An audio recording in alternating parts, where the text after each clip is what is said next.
Bill, as I said in the intro here, you've been in that White House press corps since about '01. You have been a first-hand witness of a lot of changes across the nation, across the world. What stands out to you most? Let's start with, since you've been there approximately 14 years, changes in America. Well, Jen, I think the thing that's been most perplexing to me and many other Christians is this heavy endorsement of the LGBT agenda, where they, along with the help of the media, have forced this agenda on Christians and the country. We had 33 or so states that said no to same-sex marriage, and now we have 36 states that say yes to same-sex marriage in the District of Columbia because of activists from the White House to the Attorney General to Attorney Generals around the country and activist judges. That's the most amazing thing to me. I mean, can you imagine being away from this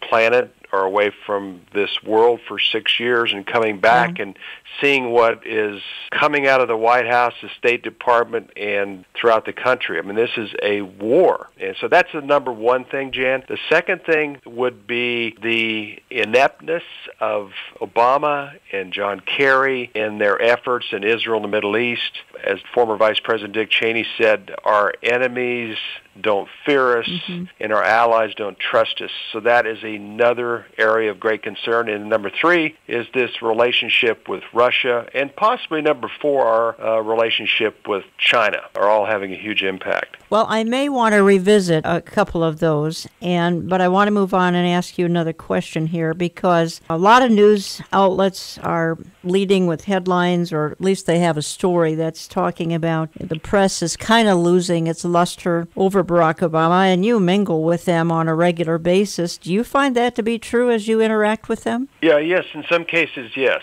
We've talked about this a bit before, Jan.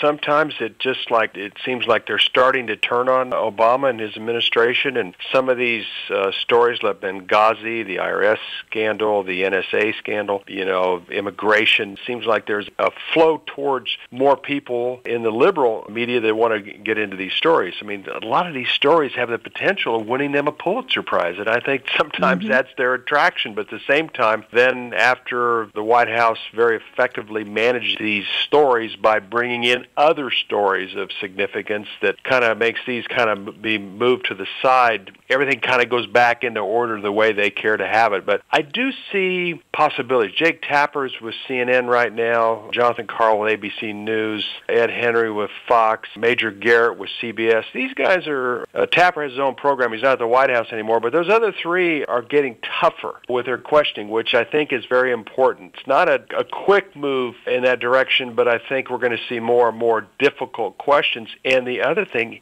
some of these issues are so significant and so serious, you can't help but ask difficult questions, because that's what these subjects and these areas need, tough questions. I think we need to add Hillary into that mix as well, because during her watch, look at what happened. And the point you just brought up, Bill, I think is so important for people to see that when these stories are coming out, it is a bait and switch the way the White House deals with it, because they want to get the stories that paint them in a negative light or that could cause them trouble. They want those to be put in the background as quickly as possible and even dismiss them as as a non-starter with the conversation. So I think that's an important point for people to be able to watch the news with that perspective in mind. They are masters at getting the focus off these controversial issues and these scandals onto something else like immigration, Obamacare, and things like that. They have it down so well that they are very effective at managing the news. I want to focus on an issue, and you kind of alluded to it, though not specifically. And I mean, the Bible foretells of a time when the Middle East would be in total chaos. It's called the end of the end times. But did you ever think, Bill Koenig, that it would come about so quickly? I mean, in just 6 years, it has fallen into literal chaos, and it seems like it is heading pell-mell into a very, very final days scenario. What are your thoughts? Well, that's a good point, Jan. I think when you look at the whole situation in Israel and the Middle East, you really have to go back to 9/11, 2001. That changed life as we know it in the world. President Bush and Dick Cheney were convinced that an aggressive response to 9/11 in Afghanistan was necessary. Vice President Cheney had a lot of influence on going into Iraq and taking down Saddam Hussein. Donald Rumsfeld, the Secretary of Defense, was ready to go into Iran and Syria right after that because both Iran and Syria were cooperating, and Americans were losing their lives inside of Iraq as well. But interestingly, the CIA Director George Tenet and Secretary of State Colin Powell lobbied the White House strongly to keep Rumsfeld from going into those two countries because we already had 150,000 plus troops in the region. And the excuse that they use is we're getting cooperation out of Syria on dealing with the enemy, Al-Qaeda.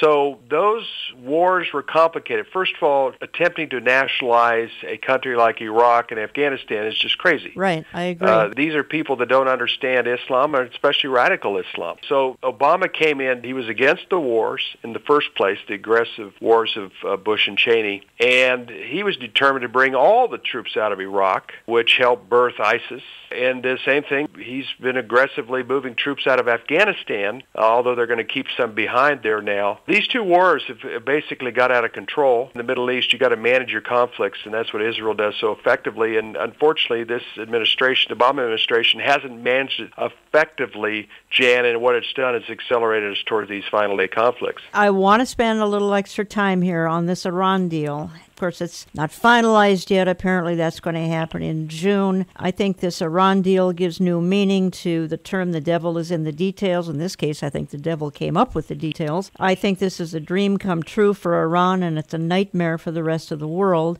And I'd like to ask you if you think that there are some prophetic implications of what is happening there. For instance, we read in Ezekiel 38:39 of a final day scenario when a revived Persian Empire, Iran, will be a part of a coalition that will invade Israel. And we don't know that what's shaping up in this deal is going to be a part of that. I have a feeling it will. What are your thoughts on that? Well, what's interesting about that, and we've talked about this before in your program, and I know you have with Bill Salas, I really think that his Jeremiah 49:35 through 39 is of extreme interest. I remember when Bill first decided to write a book about that, myself and a few other people were talking about that fact that prophecy had not been fulfilled. And I went to John Wolverd's Prophecy Handbook. I mean, he was the top prophecy scholar in the world out of Dallas Seminary. And in his book specifically said this is a prophecy that is not thought of very often, but it has not been fulfilled. And the fact that Elam in Jeremiah 49:35 through 39 is Iran. And it looks like someone is going to devastate Iran. And the God of Israel is going to be honored in that country. I'm paraphrasing, but Bill's done a good job of explaining this. And I really think that the only country that's willing to do something like that is